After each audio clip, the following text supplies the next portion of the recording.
নমস্কার। জয় ভারত মাতার জয়, জয় স্বামী বিবেকানন্দের জয়। আজকে আমার সাইকেল রাইডিং হচ্ছে একদম জিরো পলিউশন অঞ্চল থেকে।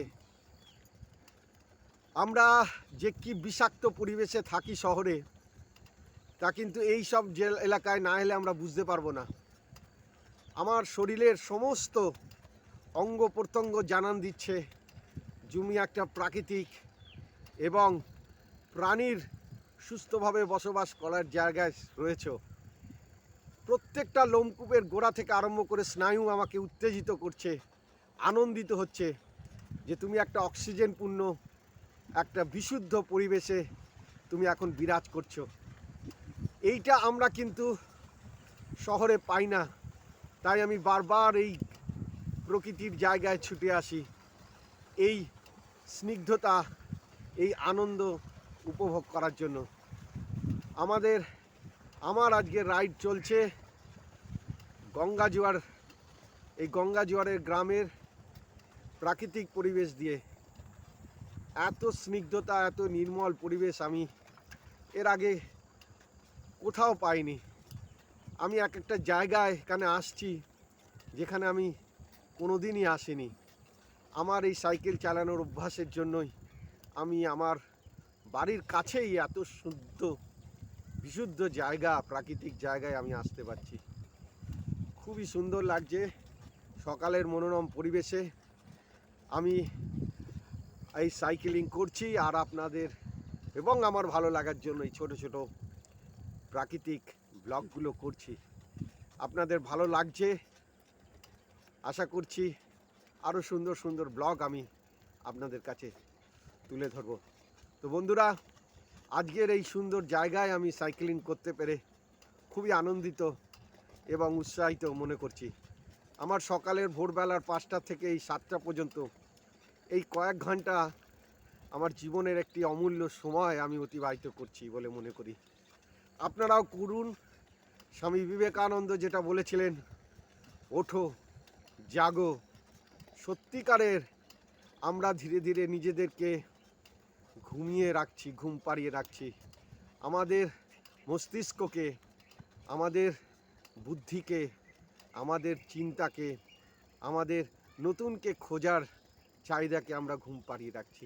কি অপূর্ব জায়গা দেখুন বন্ধুরা, আমার পেছনে একটা সামনে পুকুর, কোনো জনমানুষের কোলাহল নেই, গাড়ির শব্দ নেই, কোনো পলিউশন নেই, শুধু চারিদিকে সবুজ আর সবুজ আর বিশুদ্ধ অক্সিজেন।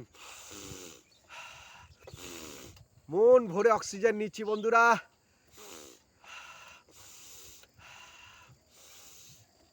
আপনারাও চলে আসুন এই সুন্দর জায়গায়। আমি আজকে সাইকেল চালাচ্ছি একদম জিরো পলিউশন এরিয়ায়, যেখানে কোনো পলিউশন নেই, শুধু সবুজ আর সবুজ আর অক্সিজেনে পরিপূর্ণ। জল, বাতাস, গাছপালা আর অসংখ্য পাখি এইখানে বিরাজ করছে। মানুষের আনাগোনা কিন্তু এখানে নেই। আমি অন্তত 3-4 কিলোমিটার এখানে কোনো জনমানব খুঁজে পাচ্ছি না, যার ফলে প্রকৃতি তার নিজের আনন্দে এখানে বিরাজ করছে। আমরা যে কত কত বড় পাপী, আমরা যে কত বড় অপ্রাকৃতিক জীব হয়ে উঠছি, তার কিন্তু প্রমাণ এইখানেই এলে বোঝা যাচ্ছে।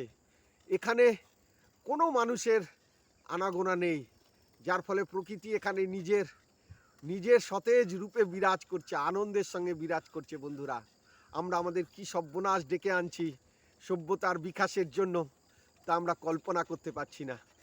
আপনারাও কিন্তু এই সব জায়গায় আসুন, তবে এখানে এসে প্রকৃতির ওপরে অত্যাচার নয়, প্রকৃতি কি, প্রকৃতি যে আমাদের কীরকমভাবে আনন্দ দেয় সেইটা উপলব্ধি করতে এইসব জায়গায় আসুন। কিন্তু এইখানে এসে কোনো রকম প্রাকৃতিক ডিস্টার্ব করা যাবে না।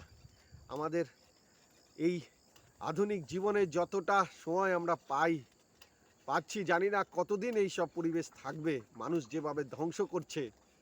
কিন্তু যতটুকুনি পাওয়া যায় এই জীবনে, এই বেঁচে থাকার জীবনে, এটা কিন্তু আমাদের আষ্টেপৃষ্ঠে উপলব্ধি এবং আস্বাদন করতে হবে।